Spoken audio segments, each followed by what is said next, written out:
حضرت خنسہ رضی اللہ عنہ کی اپنے 4 بیٹوں سمیت جنگ میں شرکت۔ حضرت خنسہ رضی اللہ عنہ مشہور شاعرہ ہیں۔ اپنی قوم کے چند آدمیوں کے ساتھ مدینہ آ کر مسلمان ہوئی۔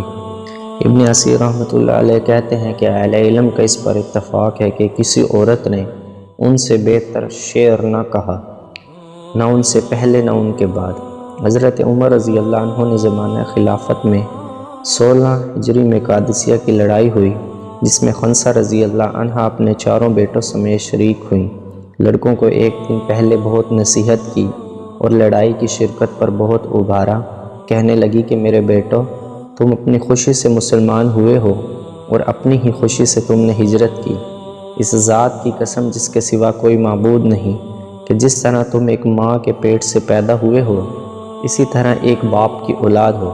میں نے نہ تمہارے باپ سے خیانت کی، نہ تمہارے ماموں کو رسوا کیا، نہ میں نے تمہاری شرافت میں کوئی دھبا لگایا، نہ تمہارے نسب کو میں نے خراب کیا۔ تمہیں معلوم ہے کہ اللہ جل شانہ نے مسلمانوں کے لیے کافروں سے لڑائی میں کیا کیا ثواب رکھا ہے۔ تمہیں یہ بات بھی یاد رکھنا چاہیے کہ آخرت کی باقی رہنے والی زندگی دنیا کی فنا ہو جانے والی زندگی سے کہیں بہتر ہے۔ اللہ جل شانہ کا پاک ارشاد ہے، اس کا ترجمہ ہے، اے ایمان والو، تکالیف پر صبر کرو اور کفار کے مقابلے میں صبر کرو اور مقابلے کے لیے تیار رہو تاکہ تم پورے کامیاب ہو۔ لہٰذا کل صبح کو جب تم صحیح و سالم اٹھو تو بہت ہوشیاری سے لڑائی میں شریک ہو اور اللہ تعالیٰ سے دشمنوں کے مقابلے میں مدد مانگتے ہوئے بڑھو، اور جب تم دیکھو کہ لڑائی زور پر آ گئی اور اس کے شعلے بھڑکنے لگے تو اس کی گرم آگ میں گھس جانا اور کافروں کے سردار کا مقابلہ کرنا۔ انشاءاللہ جنت میں اکرام کے ساتھ کامیاب ہو کر رہو گے۔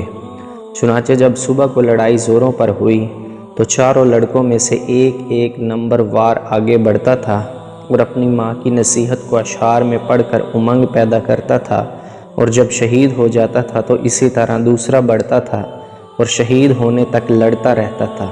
بالآخر 4 شہید ہوئے، اور جب ماں کو 4 کے مرنے کی خبر ہوئی تو انہوں نے کہا کہ اللہ کا شکر ہے کہ جس نے ان کی شہادت سے مجھے شرف بخشا۔ مجھے اللہ کی ذات سے امید ہے کہ اس کی رحمت کے سائے میں ان 4 کے ساتھ میں بھی رہوں گی۔ فائدہ میں لکھتے ہیں کہ ایسی بھی اللہ کی بندی مائیں ہوتی ہیں جو 4 جوان بیٹوں کو لڑائی کی تیزی اور زور میں گھس جانے کی ترغیب دیں، اور جب 4 شہید ہو جائیں اور ایک ہی وقت میں سب کام آ جائیں تو اللہ کا شکر